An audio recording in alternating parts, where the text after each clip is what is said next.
Well, thank you for joining us for the Southern Nightmares reading series. This is a monthly online event presented by the Atlanta Chapter of the Horror Writers Association. We will be spotlighting both Atlanta Horror Writers Association members plus members from around the world. There are a couple other reading series out there that you should keep an eye on. And I love Story Hour in particular. That one's all kinds of fun. Daniel Brom is got a reading series coming up. There's all kinds of fun online events, and I need to catch one of Grady Hendrix's presentations for about Final Girls coming up later this week.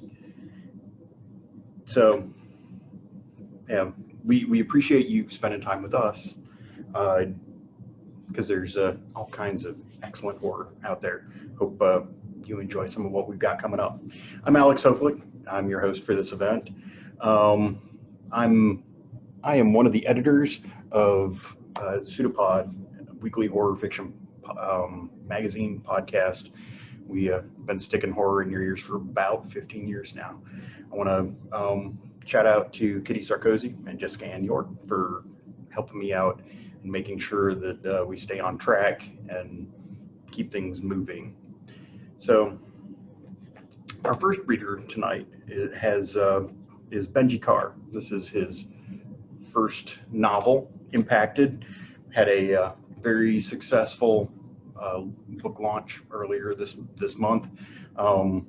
Really enjoyed seeing Benji out at Foxtails up in Kennesaw. Woodstock. Sorry, Woodstock, dude. Up at y'all are all up at No, it's fine. Woodstock's always used to being overshadowed by Snoopy anyway. So,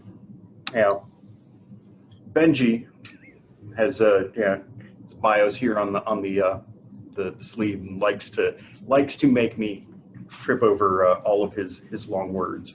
So, as a child growing up in the South with cerebral palsy, Benji Carr developed an eye for the bizarre and quirky, which provided all of the stories he told his friends and family with a bit of flavor. Working as a journalist, storyteller, and playwright, his work, whether the stories be personal tales of struggle and survival or fiction about cannibal lunch ladies, puppet menaces or puppet romances, drag queen funerals, and perverted killer circus clowns, he has been featured in The Guardian, Arts ATL, and Pembroke Magazine. On stage, his pieces have been presented at the Center for Puppetry Arts, Alliance Theater, and as part of the Samuel French Off-Broadway Short Play Festival in Manhattan. He lives in Atlanta and helps run the online literary magazine Gut Wrench Journal. And so what brought you to pick Foxtails as your book launch? It's the first time I had been to that bookstore, and it's fantastic. All of the bookstores inside the perimeter still kept up their COVID protocols, and so I had to go into suburban Atlanta in order to get them to actually hold an in-person event where they weren't afraid or didn't care that people died. Okay. But they're also really nice people. They are, and everybody should go buy books from them and then walk. It's right there in downtown Woodstock. They've been doing a really nice job with some revitalization, nice walkable area. Yes. So where did you set Impacted? I set it in a town called Waverly, which is in Gwinnett County, which is a fictionalized version of my own hometown, except my own hometown doesn't have a hospital or emergency crews, all of which become necessary when you're writing a book about beating someone to death. But anyway. I think that may be a theme that we run into tonight. Well, why don't you tell us a little bit about what you're going to be reading for us before you go into it, and I'm just going to turn it over to you for right now. All right. What I'm going to be reading is a heavily early in the book section of chapter 1, a confrontation between my protagonist, a guy named Wade, and the dentist that he is having an affair with. At the start of the book, Wade has decided that he wants out of the situation, and basically he's trying to figure out, because he can't unfuck his dentist, how else he's going to move forward with in regard to this situation. And this is from chapter 1. Wade heard Dr. Emmett slam his fist down on the desk. "Oh, for fuck's sake," the dentist shouted. "Fucking hold again, you suck, Daphne." The dentist hit a key on his phone, then slammed down the receiver. A light, cheery symphony filled the air. Taking quick advantage of the moment, Wade stood from the toilet, exited the bathroom for the Chicago-lined hallway, that's what the wallpaper had, and then said, in as innocent a tone as he could adopt, "Hello? Hello?" He meandered slowly down the hallway, as though it was the first time he'd been here. Wade, what are you?" Dr. Emmett asked. A moment passed, a button clicked, the symphony died. A brief rustling came from the exam room, then Dr. Emmett poked his head into the hallway. "Wade, it's so good to see you," Dr. Emmett said, but he didn't move from the doorway. "But I thought you were going to wait in your car. I should only be a few more minutes." Wade glared at the older man, noting the wrinkles in his brow. Dr. Emmett could be worried. Dr. Emmett could be angry. The real Dr. Emmett was such a mystery, unlike the Dr. Emmett who wandered across Wade's mind every day. That one nibbled at him, taunted him, kissed him. Wade had no idea how to read this real Dr. Emmett. Wade approached the dentist inch by inch, walking past the John Hancock toward the Sears Tower as though he were crossing the actual blocks. "Dr. Emmett, it's been an hour I've been outside." "I saw your last patient leave already. Some lady and her son, right?" Dr. Emmett nodded but came no closer. "An hour, sir." Wade dropped his head in disappointment. He didn't blink. You summoned me here, and you kept me waiting an hour." "I'm sorry, Wade." "Why?" Wade blurted. "I'm sorry I kept you waiting, Wade. I guess that was rude." "You guess?" Dr. Emmett rolled his eyes and changed his approach. His demeanor shifted toward menace, and he finally stepped out of the doorway toward the counter. "Whatever. You're here now, in my fucking workplace." Wade bristled. "Well, I had to use the bathroom, sir." Dr. Emmett stepped closer to Wade, then past Wade. Then he opened the damn door back to the lobby for Wade, waiting for him to follow? Like it was nothing. Like they didn't have plans. Like he was just dismissed. Wade was disposable. Wade, dumbstruck, just stood there. And eventually Dr. Emmett adopted a tone. "Well, Wade, now that you're finished, could you leave my office before someone sees you?" "Who the hell would even see me? You're here alone." "We have cameras, we have security guards, and more important than all of that, I have boundaries that I already told you, Wade." "But we met here, Dr. Emmett. You're my damn dentist. Why the fuck couldn't I just need, like, an emergency crown or something? It's conceivable that I would be here." The veins bulged in Dr. Emmett's forehead. "Listen to me, Wade. If you don't leave here right now, you're going to need a goddamn emergency crown." Wade was stung but didn't back down. I thought you liked my mouth this way. Dr. Emmett smirked, not to be outsmarted. You can tell people just as easily as I can, Wade, which is why I know you won't. I could cause a lot of trouble for you, Doctor. You can't threaten me, Wade. You have too much to lose. Just go. Why would you keep me waiting if you just want me to go? Dr. Emmett paused. It's not like there's anywhere you have to be. Your whole life is spent just filling time. What? Wade said, approaching the counter, trying to steady his sudden nerves. Go home, Wade. I'm not in the mood for you right now.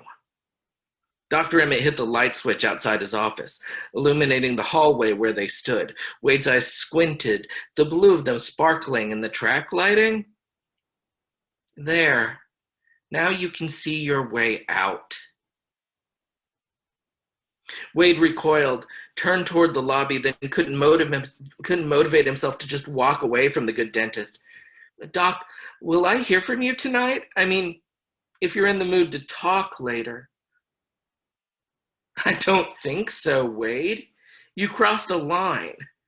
Now, Wade was unsure exactly how he'd crossed one. He'd dated people before. He'd gone to see them at work. It hadn't been a big deal. It certainly wasn't a make it or break it situation. Granted, Dr. Emmett wasn't like anyone Wade had ever been with in many ways. The fact that he found him attractive at all had been surprising. Dr. Emmett had been so persuasive in the beginning when Wade was so confused. And once again, Wade was confused and Dr. Emmett was so certain. Wade confessed, Look, I don't get this. He was afraid to look at the dentist. To look at him, it might be over. Like, over. I never know where I stand with you. You don't stand anywhere with me, Wade. The office phone rang. The dentist said to him, I really have to get that? You interrupted me before. Dr. Emmett walked behind the reception desk and picked up the line. He eyed Wade's back, and Wade started to go away. Yes, Daphne, hello. He turned away from Wade and leaned against the counter. Did you and the good folks ever track down where my damn sofa is? Or do I have to wait another full day for delivery? Wade froze. Now, Daphne, I don't want to hear any excuses. My time is valuable, and I can't just be waiting around for you like a putz. At that, enraged, Wade turned, huffed, and grabbed the ceramic mouth model up off the counter. The jawbone connected to the back of Dr. Emmett's skull before he got out another word. Wade felt the crack more than heard it. The dentist slumped to the ground behind the desk.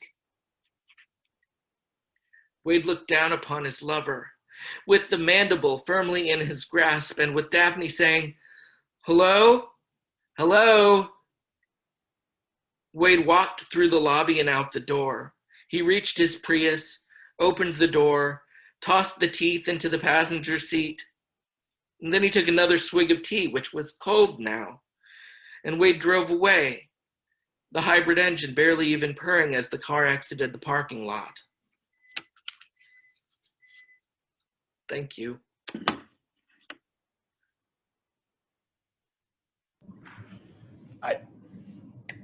I told you this after the Yep. after the book signing, but you know, I really appreciate the jawbone. Jawbone connected to the skull bone. Yep. I appreciate that, and I'm glad that I didn't laugh inappropriately out at it was all working as intended. Inappropriate laughter is the best laughter.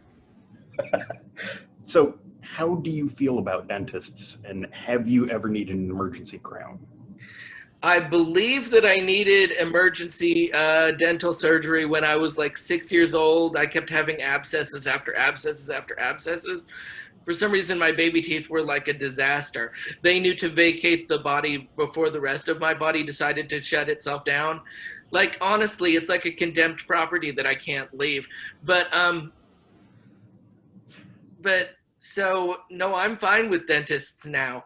I gave a copy of this to my dental technician, and when she didn't believe me that I'd written a book about a dentist. That's fantastic. So, what's your defense for why you've watched seven Leprechaun films, but not Evil Dead 2? I haven't watched all 7 Leprechaun films. There were things going on while I was watching the Leprechaun films, and those of you who read the book will be able to figure out exactly what was going on. But no, it was just someone decided to put a Leprechaun marathon in the background. But I have not yet watched Evil Dead 2 because, I mean, really, I mean, it's just okay, right? Like, it's not that good of a movie, is it? Thanks again for joining us tonight. I'm kidding. My friend is like, Jesus, what's wrong with you? Yeah. I have to go watch Evil Dead 2. I'll talk to you later. All right. Thank you, Benji.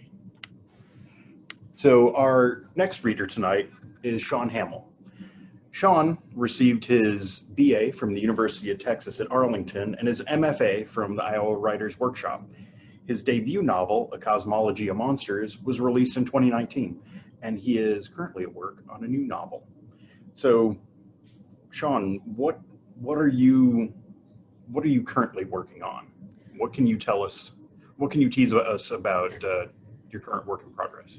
So, I'm getting pretty close to going out on submission with my second novel. It's sort of a dark fantasy / horror. It leans a little more into fantasy than Cosmology did, but still very violent, gory, but also with a lot of emotional feels. It's if Cosmology of Monsters was about family, then this new one's about friendship. So I'm really excited to be able to share it. I wrote it during COVID when I couldn't see any of my friends, so it's got a lot of significance for me personally, I guess. Yeah,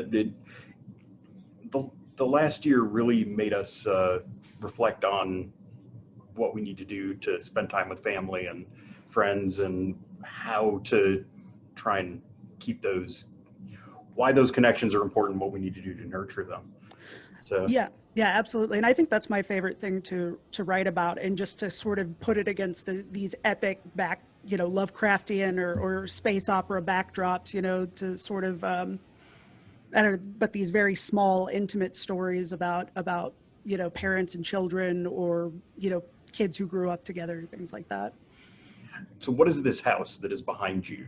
That's just it's a Zoom background that I made because my office is a mess because I've been working so hard on the book. It's just a disaster behind me, and I just couldn't let you people see how I live because it's pretty bad right now.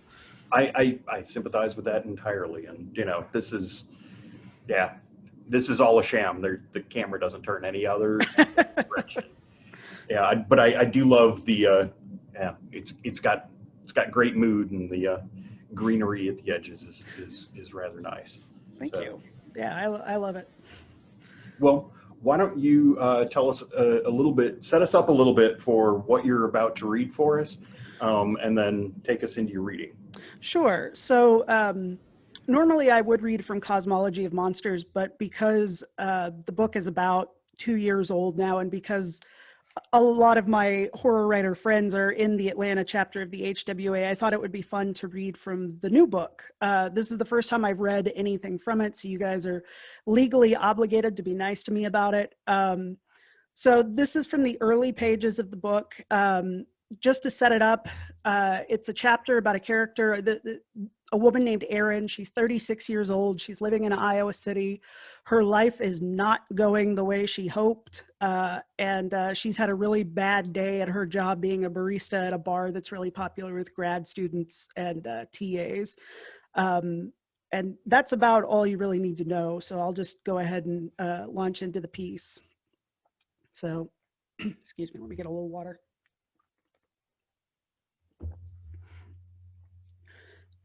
Erin hurries to the parking garage, drives back to her apartment building, and nearly screams when she opens the front door of her unit and finds a figure looming in the darkened hallway, head and shoulders silhouetted against the light from the windows. She catches herself in time. It's only Philip.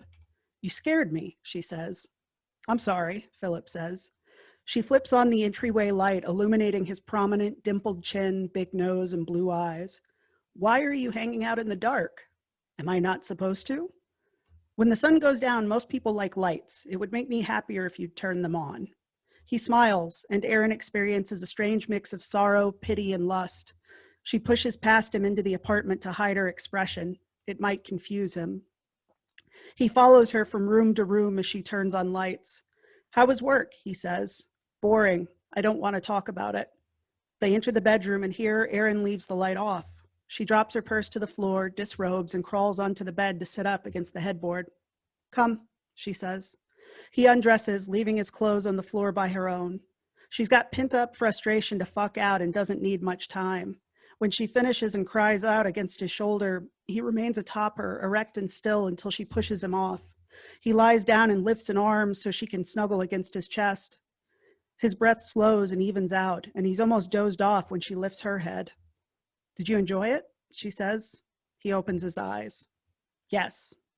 When she continues to stare at him, he adds, "It was very good?" "What does that mean to you, very good?" He gives the question some consideration. "I'm happy I pleased you. Am I misunderstanding? Did I do poorly?" "I don't think you're capable of a poor performance," she says. "What I mean is, did it feel good for you? Not in your heart, but in your body." "I think so," he says, but he sounds confused. Revulsion runs up her arm from the point of contact. She lets him go and rolls away onto her side. "Did I say something wrong?" he says. "No." She gets up to use the bathroom and finishes getting ready for bed. She doesn't meet his eye when she returns and climbs under the covers. "Good night," he says. "Sweet dreams, Philip." She's barely drifted off when something hits the bedroom window. Philip stirs beside her. She rolls over to look at him, mind hazy and confused, wondering if he made the sound. Then it happens again. A whump against the glass, followed by a skittery, flapping noise. Erin comes all the way awake. She gets out of bed. As she pads across the bare hardwood floor, a long silence stretches out. She approaches the window and yanks the curtains apart. A greasy gray streak mars her view, but she can still see the city street below, the cars at a stoplight, college kids traveling in packs. She opens her mouth to report all of this when something slams into the window and cracks the glass. She lets go of the curtains and steps back. A pigeon has pancaked itself across the window, wings spread, head twisted at an unnatural angle. Its beak opens and closes. Its wings twitch. Gravity takes over, and the bird adds its own ghostly streak to the glass. Before it can drop, another bird swoops out of the dark and into the first bird's back.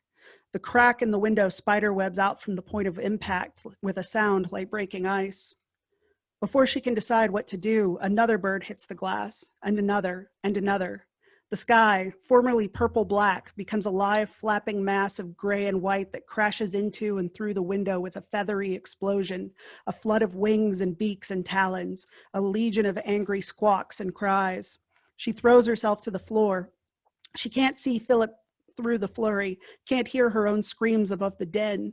The torrent of birds hits the headboard and the wall above it. Broken bodies pile up on the bed where she slept a moment ago, then flop onto the floor where she cowers now. Most are dead, but many remain alive. They flap and claw at one another with what looks like blind panic or rage. One with a broken wing rolls upright and turns its yellow glare on Erin. It hops toward her, squawking. Other intact pigeons close in as well. One missing an eye, one with a leg facing the wrong direction. They hop and drag themselves forward, beaks snapping open and shut, shiny eyes wide and inscrutable, individual cries drowned in the cacophony of this localized apocalypse. Erin scrabbles back over broken glass and discarded clothing until her head bumps up against the wall. Birds continue to flood through the broken window to pile up on the bed and spill onto the floor.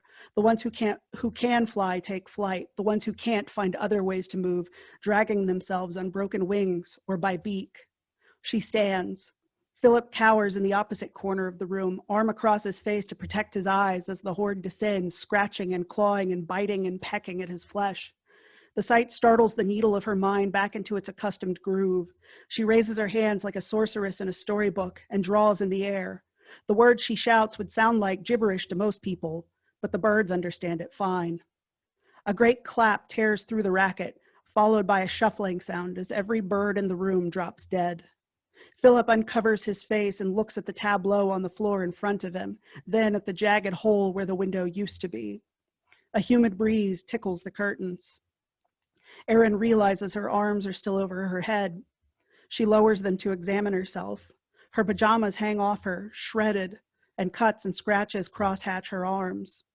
Philip's arms are also marked, but his face appears to be intact. She's grateful for this, and ashamed of how grateful she is. "Are you all right?" she says. "I think so," he says. "Are you?" "Yes," she says. "Well, not hurt bad anyway." She knows the adrenaline will wear off and that statement will have to prove its truthfulness, and she needs to move before that happens. She tiptoes through a carpet of dead birds to find and put on sneakers, then walks down the hall into the living room. Every window is broken, every surface festooned with dead pigeons. The flat screen TV hangs in a precarious balance between its stand and the coffee table, its screen cracked from the impact. The hardwood floors are invisible beneath layers of gray and white feathers and unseeing yellow eyes. She leans out one of the living room windows. Hundreds of dead birds line the street below. Their bodies form a trail that leads around the corner at the end of the block. A few pedestrians stand amid the carnage. One or two stare up at her, baffled. What happened? Erin starts and turns to find Philip beside her. She didn't hear him follow her. "A fleet of birds just suicide bombed our apartment," she says. "Please make more noise when you move. It's unsettling when you sneak up on me." "I'll try," he says. "What happened to the birds? Why did they die?" "Because I told them to," she says. Thank you.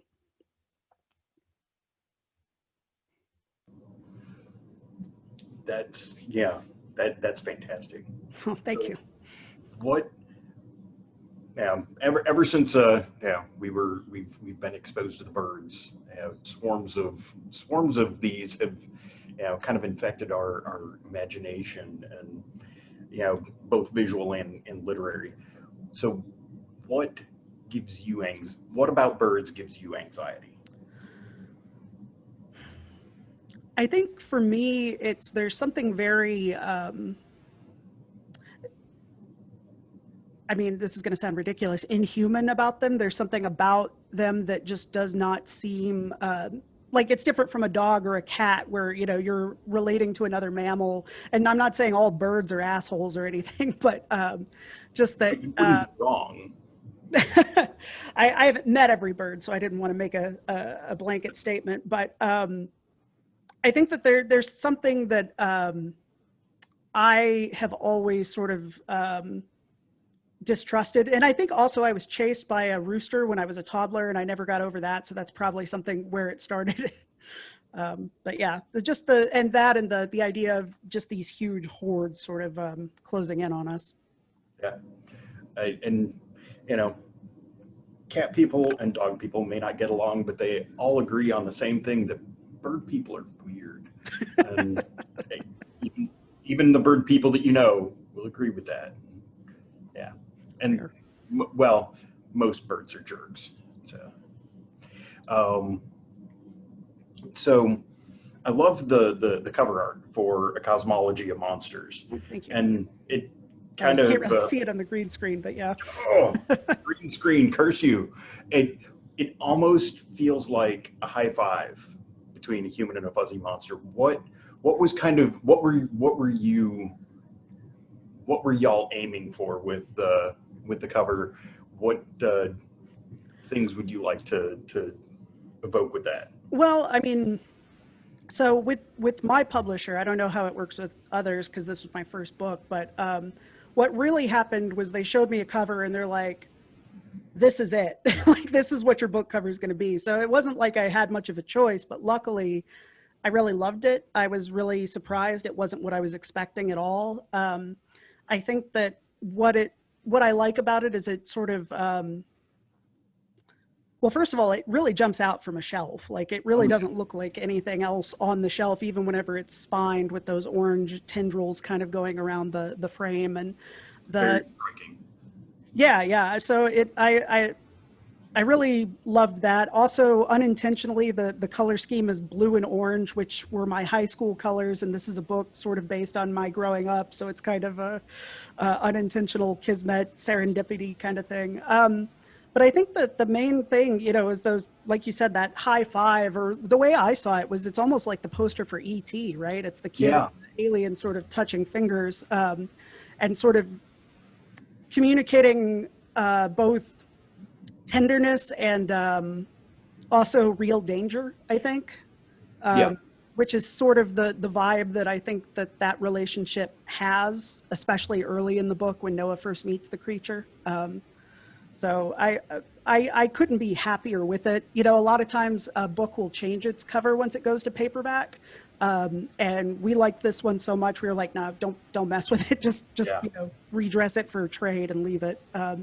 So it's, I don't, and honestly, if anybody wants to go look, I'm sure I've got pictures of them on my Instagram. I've been really lucky with some of the translations too. Like, just really, the Russian cover's got these bizarre flowers all over it, which is really cool. And the French cover has tentacles, kind of doing the Lovecraft thing. And there's an upside down house. It's really neat. So I've been spoiled, and I don't know that I'll ever get so lucky again. That's awesome.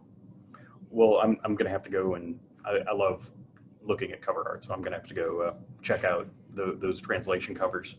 So what are you currently reading, or what is staring up at you guiltily from your to-read pile? So right now, I actually got an arc of the new, I'm going to butcher his name. Let me bring it up here. Sorry. I'm reading an e-arc of Echo by Thomas Old Huvelt. It's Heuvelt. It's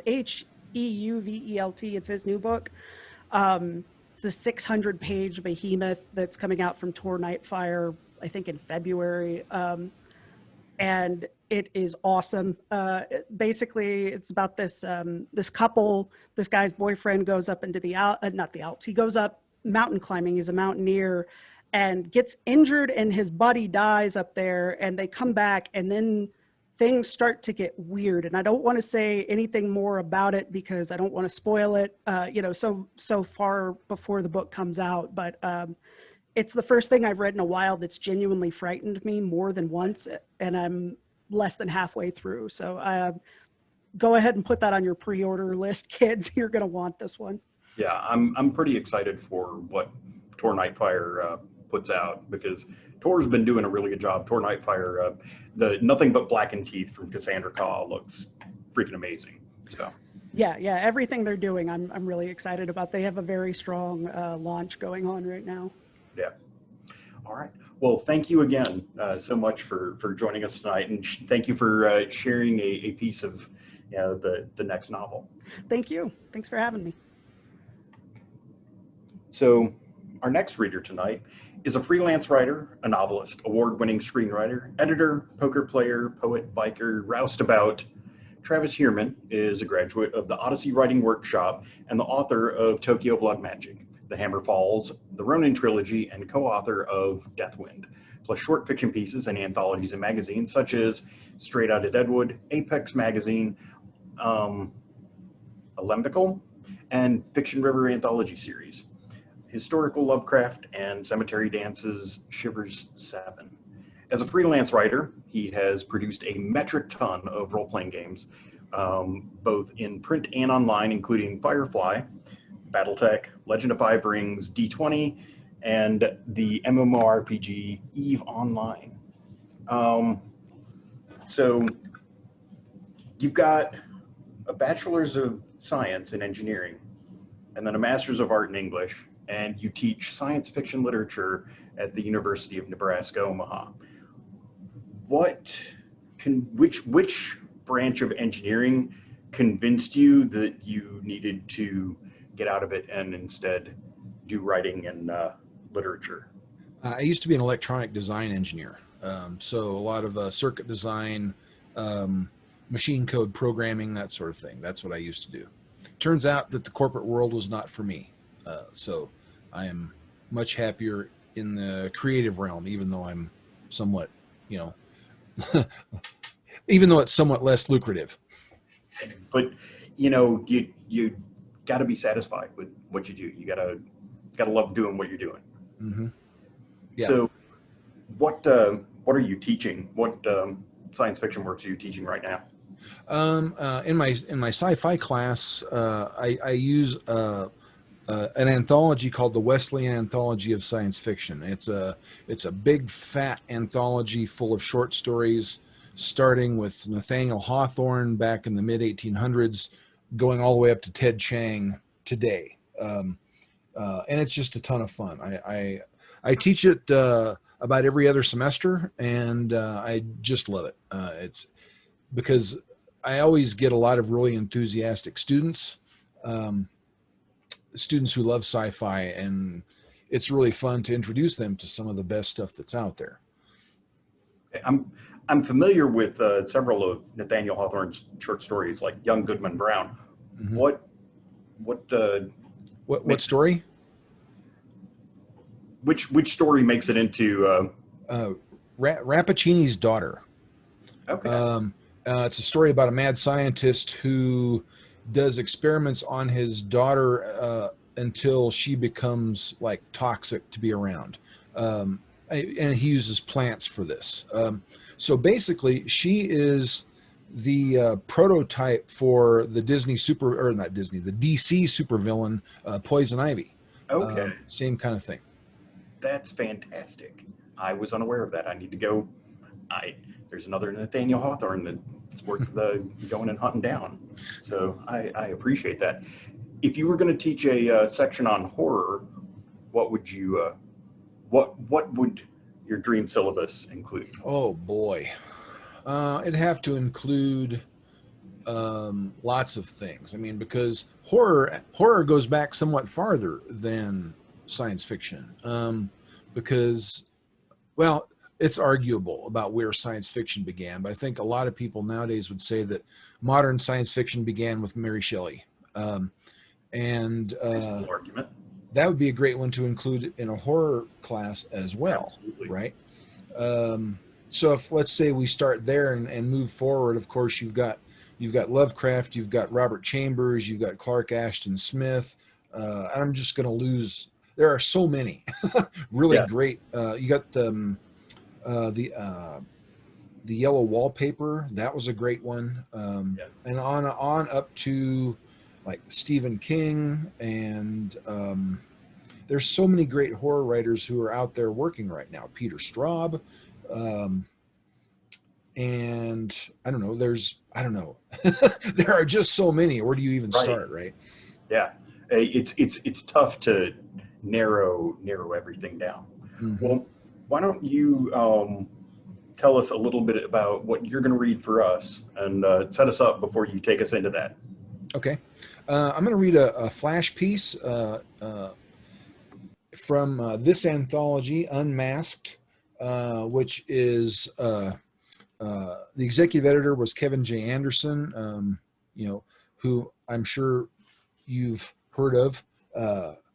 And I don't know, this is I really love this story because it's the first flash piece I've ever sold. Because I hate writing flash. It's hard. Like I think it was Mark Twain who said something like, I'd have written it shorter if I'd have had more time. But that's the piece. But the piece I'm going to read is called Paliachi's Joke. Oh, and by the way, this just came out like this month, so it's brand new. Okay, so the circuses are gone, and with their demise, the age-old symbol of joy and pathos, the clown, has been corrupted into an object of horror and ridicule. Children are taught to fear and disdain us. But what about those of us for whom the laughter and delight of children is the very blood in our veins, the sustenance for our souls? When the elephants are gone, the trapeze is still, and the circus is buried in an ignominious grave, where do I Paliachi go? We put on our faces like we always have. Like my forebears, I keep I Paliachi within me. And in this dark time, a time of cruelty, callousness, and greed, if I could not entertain children, I would protect them. I traded my slapstick and my big rubber hammer for a Glock and a taser, my red nose and my floppy shoes for handcuffs and pepper spray. A strange transition, perhaps, but how else can I drink the stuff of life itself? Now I walk the halls of Johnson Elementary, all quiet vigilance. But my heart sparkles during recess, when the giggles rise and the music of children at play fills the schoolyard. Children's eyes widen at my sleight of hand antics. Their eyes roll at my jokes, but still they laugh. They run up to me and say, "Do your dance," and I slip easily into my old soft shoe. The teachers ask me, "Where did you learn to do all that?" I say, "In the company of angels and demons." At the beginning of a new school year, little Tisha Jackson takes my finger one day and leads me out into the playground. Watch. She jumps into a series of cartwheels, somersaults, and attacks the monkey bars like a trapeze artist. I laugh and applaud. Bravo, bellissima. Her gap-toothed grin sustains me for the day. My daddy's a policeman too. I lean close and say conspiratorially, I'm actually not a policeman. Her eyes widen. Really? Actually, I'm a clown in disguise. It is more fun than saying I'm only a security guard. She makes a sour face. I hate clowns. Then she bounces away like a beach ball. The next day, though, she takes my hand again and guides me toward the swings, asks me to push her. The eyes of some teachers narrow at this. But at the apex of her swing, Tisha cries, "Whee!" and all other concerns go away. Every day, the children gather around me. Tell us some jokes. Do your dance. Do the trick with the thing. Very well, I say. I'll tell you a very old joke. A man goes to the doctor, deep in melancholy. What's a melancholy? Tisha asks. It means terribly depressed, I say. Oh, like my mama sometimes. I clear my throat and continue. A man goes to the doctor, terribly depressed. He says, "Doctor, the world is such a difficult place. I feel all alone in a harsh world surrounded by mean people. I'm afraid of what lies ahead." The doctor says, "We can easily treat that. Paliachi, the world's most famous clown, is performing tonight. Go and see the performance. He will make you laugh." The man starts to cry and says, "But doctor, I'm Paliachi." The children stare at me for a moment. Some of the teachers chuckle. Others cover me with scowls of disapproval and hurry the children along. As he shuffles away, one of the boys says, "That's a dumb joke." So I tell other jokes and content myself with whatever audience I can manage, and their laughter is electricity in my tissues.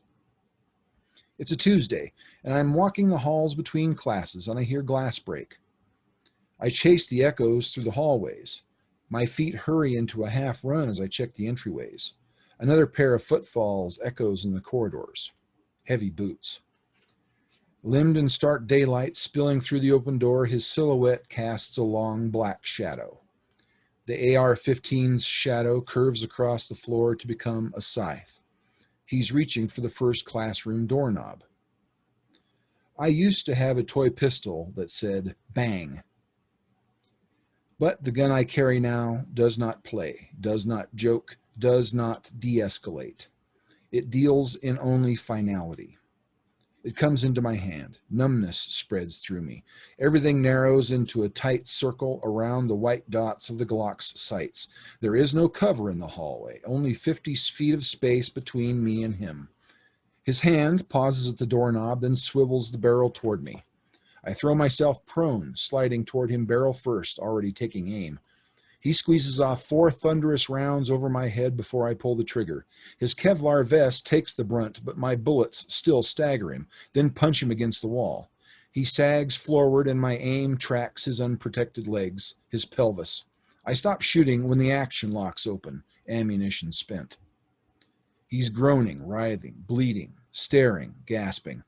I stand over him, stomp the hand gripping the rifle, and kick it from his grasp.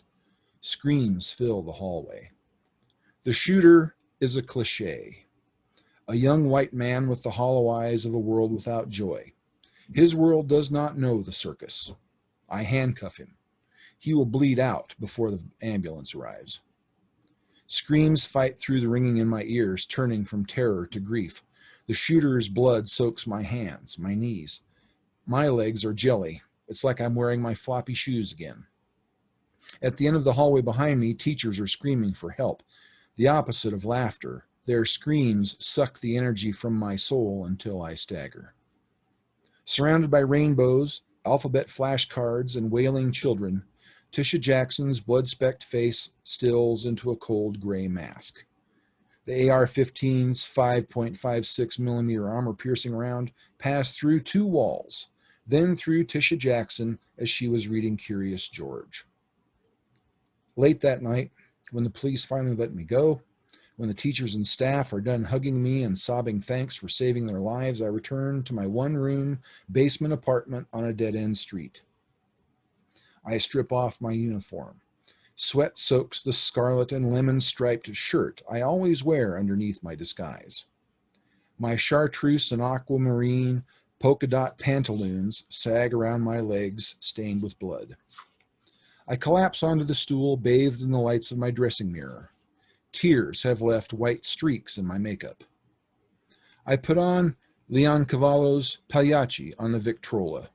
Its scratchy tones comfort me, draw me back through the centuries. My eyes are watery, bloodshot, and so tired. I peel off my wig and place it on the headstand and rub the sweat from my naked, bone-white pate. Then I soak a handful of cotton balls with makeup remover and wipe away the rest of my disguise, my flesh-colored mask. My hands reek of gunpowder and blood. My true face reemerges, white skin, red-circled cheeks, black eyebrows, and a smiling mouth. "But doctor," I say, quoting the ancient joke as I meet my gaze in the mirror, "I'm Paliachi, and I weep for the world." I love the subversion. The clown has become a modern horror monster, but I love the subversion and the way that you flip that on its head. Thanks. The being able to turn the bloody clown suit to something heroic I think that's particularly impressive. So Thank you. very nicely done. I'm So- super proud of that story. Tell us a little bit more about this anthology. You're saying it just came out? It just came out this month. It's from Wordfire Press. Like I said, edited by Kevin J. Anderson, and it's also got Shaun McGuire, Eric James Stone, and a lot of really fabulous writers in here. I haven't read the stories yet because I just got my author copies recently. So, but yeah, the theme is all about masks and the removal thereof, right? So, and they're all speculative stories of various genres. So, and it was put together by Kevin Anderson and his publishing program at Western Colorado University, where he's teaching a class, a master's degree program curriculum in publishing. So it's pretty fun. And last year's anthology that they put together just won the Colorado Book Award. So yeah, I saw that. I read that anthology. That there's some really fantastic stuff. It was Monsters, Movies and Mayhem, I think, was the name of that one. Yeah, there's I believe after reading that, I think we are reprinting a story from that in Pseudopod later this year. So looking forward to sharing that. Now, I see that you are also involved in some podcasts, including one called Critique Party. Does that include cocktails? Oh, absolutely. There, in fact, our very first episode that we recorded never went on the air because there's a cocktail called the macadamia nut chi-chi, and after a couple of rounds of that, it's basically a pina colada, but with macadamia nut liqueur also. Okay. It's amazing, but yeah, after a couple of those, we were in no shape to record to say anything cogent about anything. So I'm going to need a recipe later. And what glass or mug is that served in? I think you'd serve it in whatever they call that thing that you put a pina colada in. Okay, like the hurricane. Exactly, yeah. The hurricane glass. Well, awesome. I will extract that recipe from you later. Yeah. Thank you again for joining us tonight. You bet. Thank you for having me. It's fun. All right. Well, our next reader is Evie Knight. And Evie was supposed to join us last month, but she was held up because she was digging a hole in her backyard. Yeah, right. Which a very leads big hole. Which leads me to my first question, completely unrelated. Right. Would a stoker make a good bludgeoning weapon? Yes, I have it here. I brought it. And I was just thinking, look at all these like sharp points here. And like, can you imagine like some blood, a little hair kind of hanging off? I think this thing is heavy too. So yeah, absolutely. I could really take somebody out with this. Mm-hmm. But it's too late for the digging part because that's already taken care of and the cement's already there. So no hiding it now. Just a little too late. So yeah, it's a fantastic little creepy house. And it's the best. Congratulations on Thank you. Giving it a new home for outstanding best new novel. Debut novel. Yeah, superior achievement in. Yes, superior achievement. So, now you're going to be reading a piece from that tonight. I am. Yeah. So, yeah. Well, I'm going to let you set that up, and Perfect. I'm going to turn it over to you for a minute. Awesome. So I'm going to just start with the beginning, which introduces my main villain, Lilith, who is both a villain and also I hope that as you read it, you almost feel a little bit of pity for her too, because I think the actual Lilith from mythology, she was supposedly the first wife of Adam. She refused to submit, and for that she was punished and ultimately deemed a demoness. And so when I started this book, I really wanted to explore that idea that, from very early times that a woman, stood up for herself and was vilified for that. So I wanted to use her as a villain, but also kind of bring her into modern times and what would happen with that. And then, so basically vilify her, but also give us all the chance to say, well, is any extreme okay? So, what she went through initially, is that okay? Versus her revenge, her feeling for vengeance for everything she went through, is that okay as well? So where do we draw the line? And so I'm going to be reading from The Fourth Whore, which is, yes, the debut novel that won the Stoker this year. And I'm just going to start at the beginning and introduce you to Lilith right from the start, because she's back and she's in a very, very bad mood. So here we go. This is from Book of Conquest 1. She was dying. The man had no doubt. Her screams overpowered the water gushing from the gutters from the midnight storm raging outside.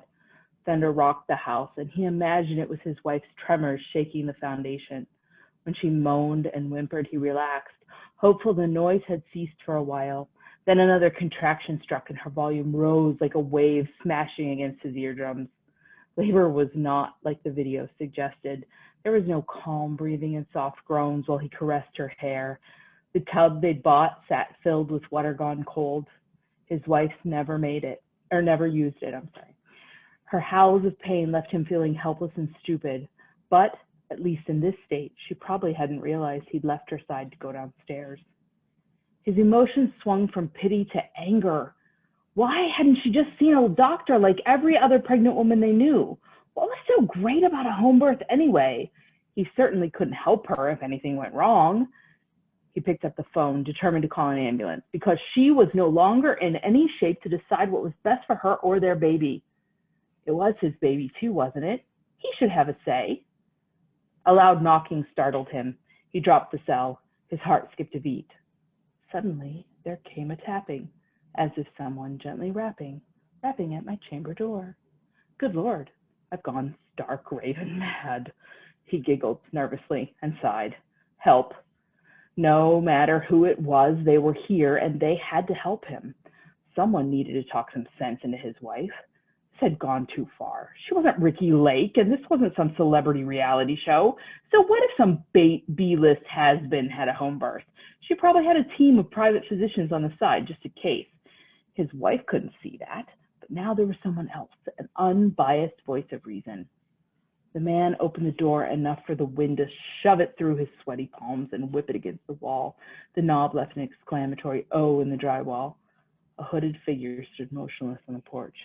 Black fabric shaded the face, and the cape kept the shape of the body androgynous. Just some kid playing a prank in a storm.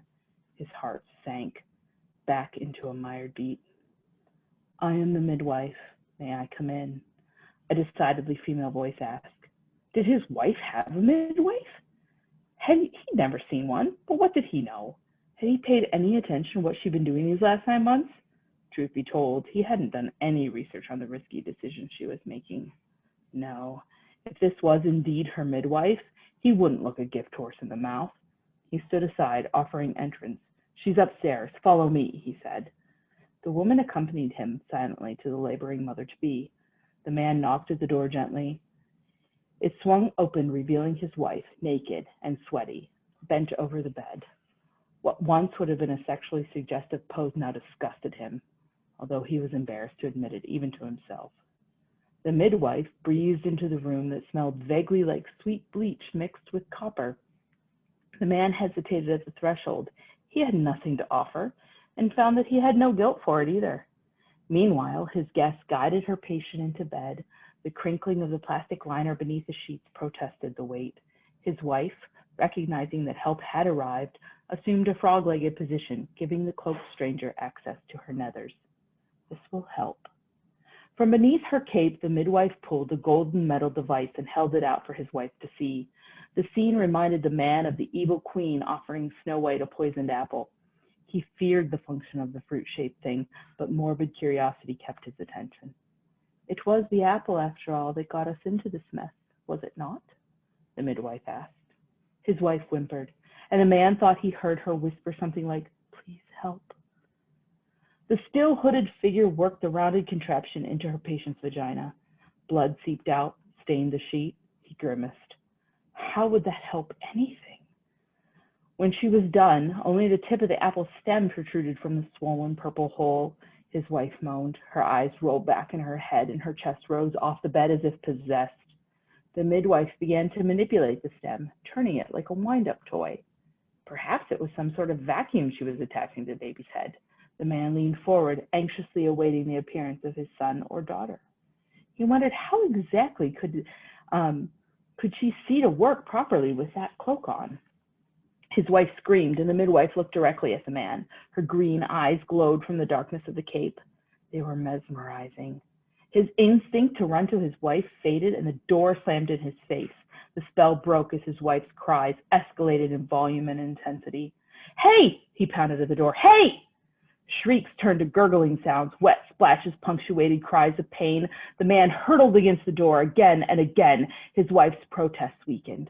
A loud crack that the man mistook for thick wood splintering gave him hope.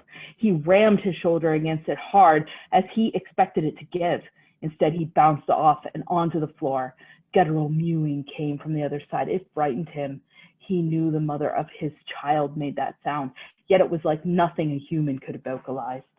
A soft, squelchy thud followed this. Then the room fell silent. The lock clicked, and the door swung open. A god-awful smell hit him before his eyes focused on the scene. Shit and piss mingled with vomit, blood, and a hint of ozone. He recoiled, brought his arm up over his nose. There was blood, so much blood everywhere. His wife lay on the bed. Her legs dropped off the side at odd angles. A purple cord hung from the cavernous maw between her legs. It looked like a bomb had gone off inside her. He followed the rope of tissue to the other end, which was attached to an equally dusky baby boy, eyes swollen and closed. There was no doubt they were both dead, mother and child, wife and son. Beside the baby, Jacob. We were going to name him Jacob. Lay a golden segmented bowl much larger than the form it took when closed. It wasn't some internal explosion that killed his wife. It was the apple that had been maliciously cranked open by the woman he had let in to help her. Amidst the deluge stood the midwife. Her cape gone, she was completely naked. Long black hair hung to the small of her back, its waves accentuating the curves of her olive-toned body. The only thing marring the perfection of her skin was a snake tattoo that wound its way around her left leg, her torso, and finally ended with the head of the thing lying on her right shoulder, nuzzled against her neck. She stared at the man and lifted the first two fingers of her right hand. They dripped blood. He couldn't move. She rubbed her fingers over her lips, leaving them a glistening crimson. The man had an unrelenting urge to kiss those lips. He wanted to taste her mouth, her breasts.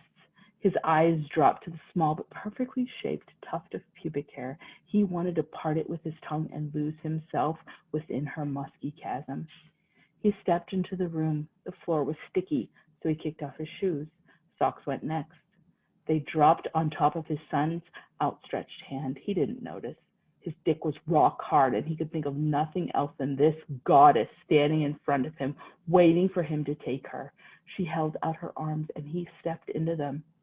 The kiss was metallic and cold. She tore at his clothes until he was as naked as she. Instinctually, he nudged her, assuming she would ease herself back into the standard missionary position. His cock throbbed. He couldn't wait any longer. She didn't take the gentle hint, however. Instead, she shoved him hard, catching him off balance. He tumbled onto his ass, slipped in a pool of bodily fluids, and landed flat on his back. In an instant, she was on top of him, lowering herself onto his member. She rode him in that position for some time, her head thrown back in ecstasy, her breasts perky and full, pushed out as her back extended. He moaned. It had been so long, what with his wife being pregnant and uncomfortable. Something was knocking again, but this time on the window glass, gently, as if maybe a light hail. The man's mind swam in a sea that smelled mostly of death and sewage, but also vaguely like his wife. The sound came again, this time almost frenzy, an SOS from a sinking ship. Surely, said I, surely that is something at my window lattice. His wife was in labor, and he had let this woman in to help. With that thought, a pang of guilt rolled through him, and he softened. His partner, as if in response, dropped forward onto him, her left hand wrapped around his throat. The inherent danger of this woman compressing his windpipe as they fucked in a pool of his wife's blood hardened him again, and he bucked his hips up to meet hers. The man didn't feel the subtle change in pressure or the caresses around his torso as he neared orgasm. With his eyes closed tight, he didn't see the snake that was no longer tattooed on her body, but instead wrapped around his own. His shallow panting seemed physiologic until he lurched into her.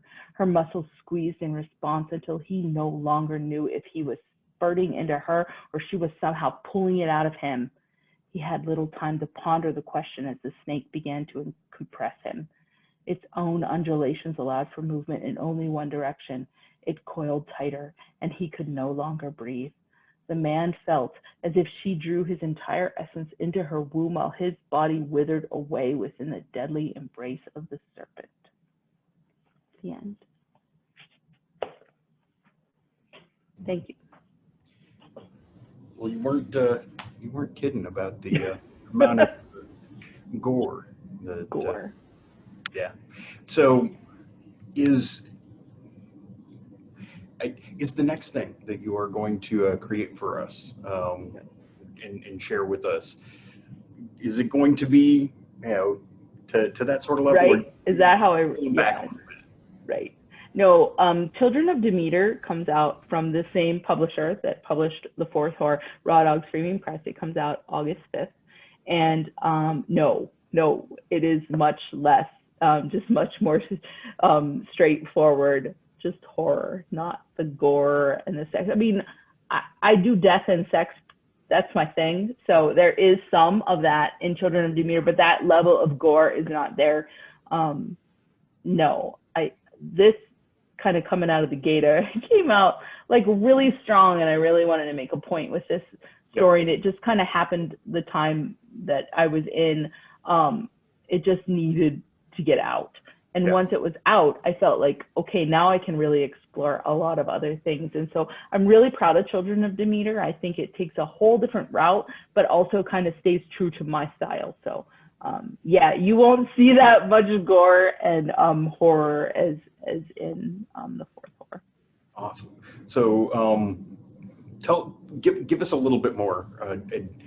Tell us why we need to go put a pre-order in for Children of Demeter. Well, so Children of Demeter is kind of for me, I love that it came out this summer, because it's kind of like the summer of love theme, the whole 60s, 70s cult that followed Demeter, and they were worship Demeter, and all the things that they were doing that brought forth these great harvests. And that's what Demeter is, right? The goddess of the harvest.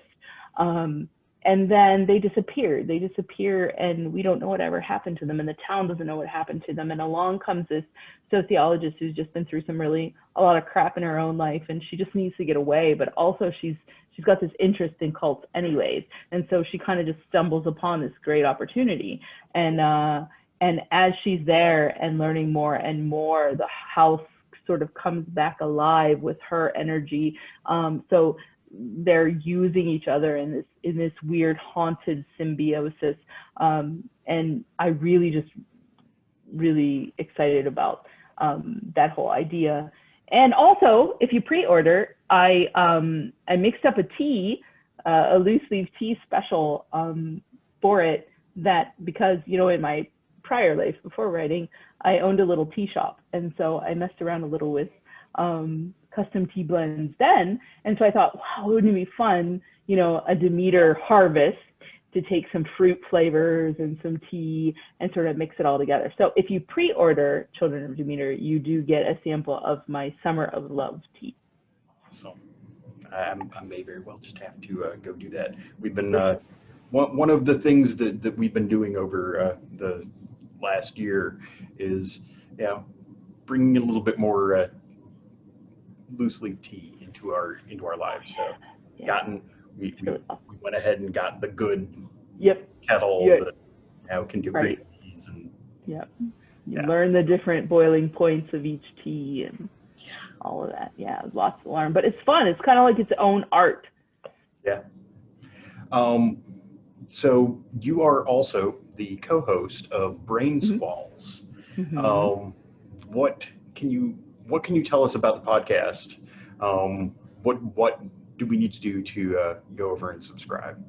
Well, that's what my husband and I were just talking about today. We kind of took a hiatus with COVID because so many things, how everyone was sort of at home trying to figure out how this new life was going to work. So it's been on hiatus for about 1.5 years, and we were just saying earlier today, we need to get back to this. And so, it's Brain Squalls. You can follow us on Twitter, and anytime we have a new episode, we post it on Twitter and Facebook as well, and then brainsqualls.com. And the idea there was just based on, actually, Mike Arnzen put a book out a while ago now called Instigation, Creative Prompts on the Dark Side. And that's kind of how I got my start writing horror. Was I decided that, you know, if I could dedicate a little time every single day to write, like I went with the Stephen King approach, right? He says he writes every day. So I'm like, if I can make time every single day to write a little bit, then I know I can do this on top of my day job. And so I tried to find some horror prompts just because I love horror. I've always loved horror. That's what I've written and read my whole entire life. So, and I found Arnzen's book, and it was perfect. It actually has a chapter, 365 horror prompts. So I was like, okay, I'm going to do that Julia kind of a theme, and do a blog, and I'm going to use a prompt and write some flash fiction every day. And I did it. I did it for an entire year. I did every single one of his prompts. And I was like, okay, I know I can do this. But also, it is really what got my creative juices flowing. And I said, you know, wouldn't it be great to do something live, like to show anybody in an hour's time, you can just brainstorm and come up with the basics of a story. Like, it doesn't take a lot of time to just, you know, think about it and put even like a skeleton down. And so that was the idea behind Brain Squalls, like not a brainstorm, just a little squall. You just need a little bit of time, throw a little time together, you know, every day you can do this. And so it was this idea that if I can make time, anybody can. And if you really want to write, this is, so it's just sort of a motivational thing, but also kind of fun for my husband and I to kind of just like, you know. And nice little inspiration, help, you know, push some people out of there. You know, it's good for combating that whole, you know, when the brain weasels, or, you know. Right, yeah, like what am I, even the blocks and stuff. So a lot of stuff that we've done, like if we go out and we see a game, like a board game or anything that we see that we might be able to like change into a way to do some prompts. And so we've been trying to find different ways to like prompt ourselves instead of just looking at a book. So you can be like, wow, you can find inspiration in anything.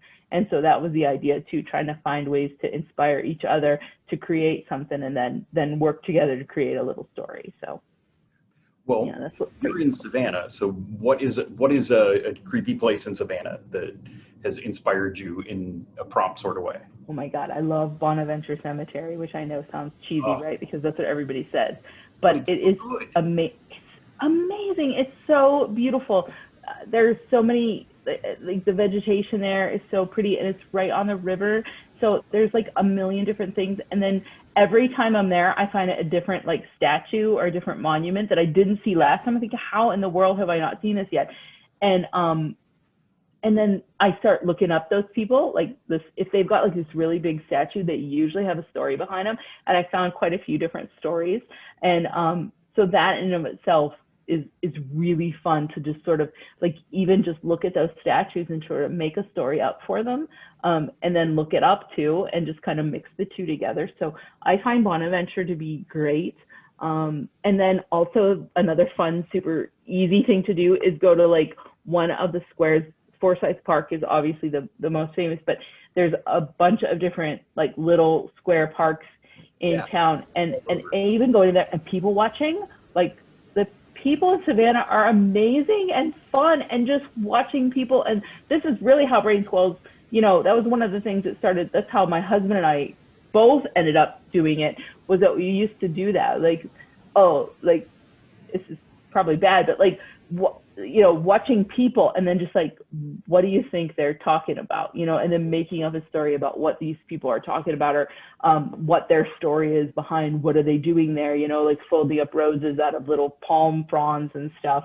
And so that's really fun too. So just like going and people watching in the parks, because there's amazing people here. You've got the art, you know, all the artists from SAD. So yeah, lots of fun stuff. And so the parks, but Bonaventure is my absolute favorite place to go. Awesome. Well, I'm looking forward to coming out to Savannah later this year. Oh, I can't wait. You've got to come visit. Well, thank you very much, Evie. Absolutely. Yeah, for sure. Thanks, it was fun. So this brings our event tonight to a close. The Southern Nightmares reading series is a monthly online event presented by the HWA Atlanta Chapter, spotlighting Horror Writers Association members from the Atlanta Chapter and around the world. Please join us again on the evening of August 26th for our next reading series. Until then, honor Halloween in your heart and try and keep it all the year. See you next month, y'all.